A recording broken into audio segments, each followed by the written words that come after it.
Welcome to the latest edition of Business Spotlight. I am joined today by Matt Baldwin, who, with his wife Alison, are the founders of Coast Communications. Matt, it's really good to have you on the call today. It's lovely to join you, Gavin. Looking forward to it. Thank you. Thank you. Well, Matt, let's kick off then by you telling us a little bit about what you do and why you do it. Yeah, so Coast Communications is a public relations and communications consultancy. We founded it 20 years ago in 2003. We work primarily with professional services firms, helping them tell their story through the media and direct to their clients and targets. But we also do quite a lot in the gaming landscape and also in the in the rural economy as well, here in Kent and Sussex and across the southeast. Okay, and what inspired you? Even though we're going back to some time, what was it that inspired you to set up in your own business to do this? Yeah, there's no one thing that sort of was that trigger point, but we both spent quite a lot of time working in the city, in very, very busy jobs. We were starting a family, and it just felt like it was a good time to give it a go on our own. And we sort of gave ourselves 6 months to say, is it going to work? If it doesn't work, then either one of us or both of us would go back into full-time employment. And sort of 20 years later, we're still here and still growing, still enjoying what we do. Well, congratulations! It is a challenge to get through those first 5 years and then the next five, etc. So you've done really well. You mentioned that you work in various sectors, but I happen to know you also specialize primarily in accountancy and law. Yeah. Tell us why you think it's important to develop your niche or your micro niches in these areas. For a consulting firm, I think it's really important. You need to be famous for something. You need to be known for something. And I was very lucky to have spent quite a bit of time working in-house as a marketing director and communications director for a number of law firms before we set out on our own. So it was a natural focus for us. But at the time, there wasn't a huge amount of sort of PR firms specializing in that area. So we were very able to sort of do very targeted marketing, very targeted business development for us, and build a reputation in that narrow market. But we also recognize as well that being focused entirely on one sector does leave you quite vulnerable to sort of the movements of markets and things like that, which is why we also have built out these sort of secondary sort of micro niches with what we do.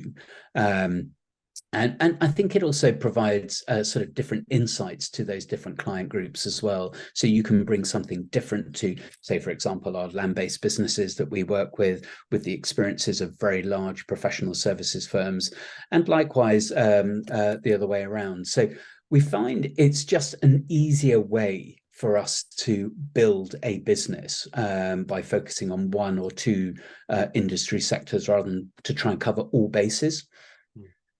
The thing about one thing that strikes me about the two main industry sectors, though, accountancy and law firms, is that at risk of not sounding too generous, they're not known really for innovation and change. Things tend to stay the same for a long period of time in most cases. So that must provide you with some kind of challenge in terms of the PR work you do for them, and perhaps also engaging them in the idea of doing PR work. Is this something that you feel you become particularly skilled at, or how do you face those challenges? Yeah, it's interesting, isn't it? So I think outwardly facing, law and accounting firms do look quite conservative, quite staid. But actually, it's an industry that has changed dramatically over the last 20 or 30 years. I mean, when I started as my first marketing job in-house, it was accountants and lawyers were only just given permission to carry a business card by their regulators. So, but actually, their marketing now is quite different to, say, an FMCG brand. They have a very strong personal relationship with the person that buys their services. And it's actually much of what we do is helping those business professionals develop new business rather than sort of pure brand building activity. So it's quite targeted, it's quite focused activity. And I think the beauty of it is you can often show a direct link to the activity that we are doing to the growth of those businesses. And that's often missing in PR activities. So it's sort of quite rewarding. I think I'd also add as well that when you're working with sort of quite conservative industries, getting them to do something different is enormously rewarding and exciting. And suddenly you can sort of see the light come up on their eyes and say, oh, wow, we can do this, and we can, and it has a real impact on our bottom line, the way we do business. So it is, in some ways, it's quite conservative, but actually it's an industry that are really happy to be pushed, can be cajoled, and encouraged to do very different things. It's interesting your choice of language there, because you said getting them to do something different is incredibly, and I thought for one moment you might say challenging, but you said rewarding. So you obviously focused on the change that you can bring to organizations that may be conservative and yet obviously do find themselves in a space of change. And I'm aware that fee earners, so this would apply to accountants and to law, to lawyers and solicitors as well, is that they're expected to bring a certain multiple of their income, of their salary, into the business. So there's that ownership aspect as well, where they think, well, actually, if we carry on doing what we've always done, we're not going to be able to grow ourselves as individuals, as within the firm as well. Yeah. Do you find yourself working as much with the individuals as you do with the business, or is there a crossover? It's a very much a crossover. We will work with individuals on sort of personal PR and BD plans, helping them build their own personal brand. But we're also working with the brand of the firm in their own markets. I think as well, what people don't realize as well with a lot of professional services firms, they will have clients that are businesses and clients that are private individuals. So for example, I don't know, heaven forbid, getting divorced, or you need to make a will, you're talking very much to individual consumers, but with their corporate colleagues, you might be talking to businesses. So you're actually blending quite often quite traditional consumer marketing activity with one group of individuals, but also a very different kind of marketing activity with the other side of the firm. So from a consulting perspective, it brings this fascinating sort of picture to the work we do.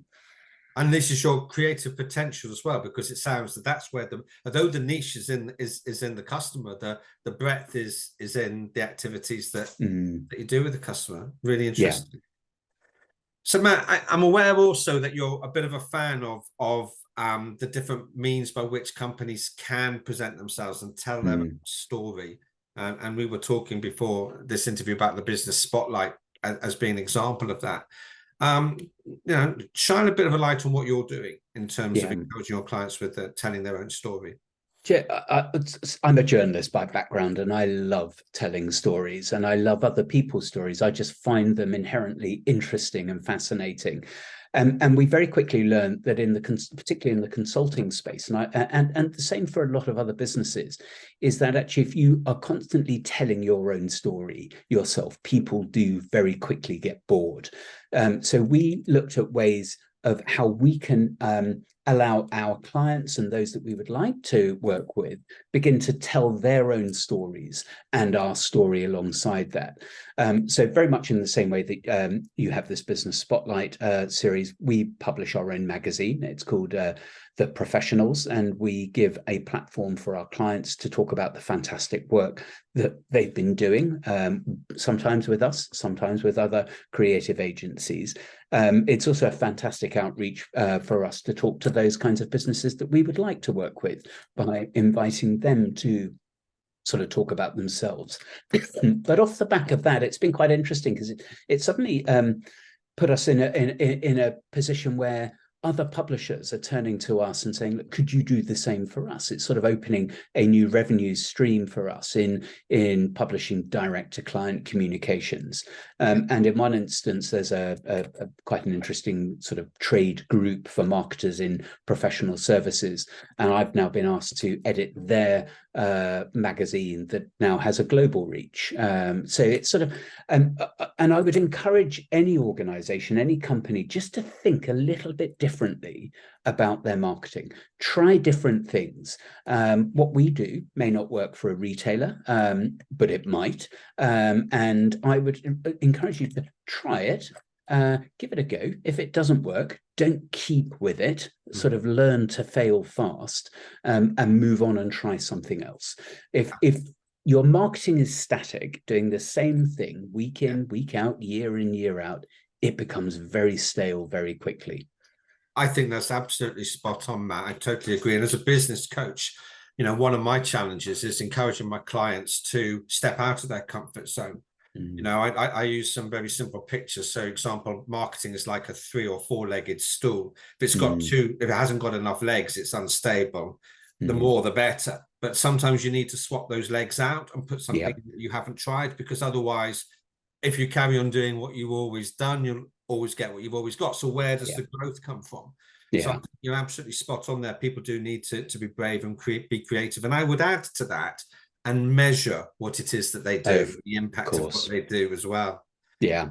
And if you're not measuring it, you don't know if it's working. Exactly. And some of those measures, I mean, we're not afraid to use sort of fairly intangible measures. I mean, yes, we look at what impact it's having on our bottom line, but some of the measures are a little bit more ad hoc, just sort of the number of conversations that we're having. And or if we hold regular round table breakfasts to have people sort of bring in, and we just sort of work out the engagement we're getting from those and things like that. So choose a lot of different measures and stick to them. Keep measuring, and if it's not delivering for you, dump it and move on.